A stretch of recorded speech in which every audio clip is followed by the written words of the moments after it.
Alright, runners and tech lovers, let's talk Garmin. The next wave of Forerunner watches is on the horizon, and if you were hoping for mind-blowing, game-changing features, well, don't hold your breath. Garmin is sticking to their classic playbook. Small refinements, a price tag that makes you think twice, and just enough new features to tempt you into an upgrade.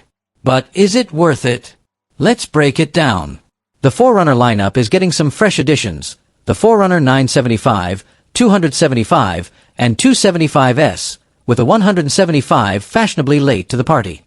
The Forerunner 275 is set to be the mid-tier pick for runners and triathletes, expected to land in the $450 to $500 range. It also comes in a smaller 275S variant, making it ideal for those who prefer a more compact fit. If Garmin sticks to their usual schedule, we could see these watches as early as March 2025, just in time for triathlon season. But realistically, Q2, April, June, is a safer bet. Let's be honest, Garmin doesn't usually reinvent the wheel with their mid-tier watches. Expect minor but meaningful upgrades. The Forerunner 275 might pack a new GNSS chipset supporting BeiDou and QZSS, improving satellite accuracy.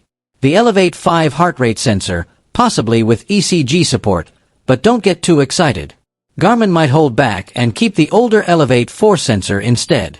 Better battery life, because let's face it, more juice is always welcome. What's not changing? No LTE, no flashlight, no crazy new buttons, and if you were hoping for full topographic maps, Garmin is probably drawing the line at the $500 price point.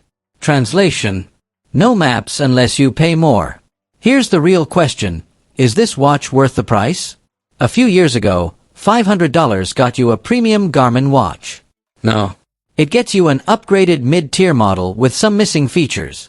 If the Forerunner 275 launches without maps and ECG, but stays at the $500 mark, that might sting a little. That said, if you're upgrading from an older Forerunner model, you'll still see improvements in GPS accuracy, battery life, and heart rate tracking.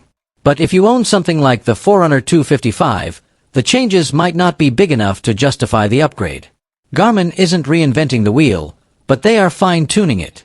If you want solid performance, small refinements, and a reliable running watch, the Forerunner 275 will likely deliver. But if you're expecting a massive leap in tech, you might be disappointed. What do you think? Are the upgrades enough for you to upgrade? Drop your thoughts in the comments. If you enjoyed this breakdown, hit that subscribe button, and check out our latest video on Garmin's flagship watches, linked on the screen now. See you in the next one.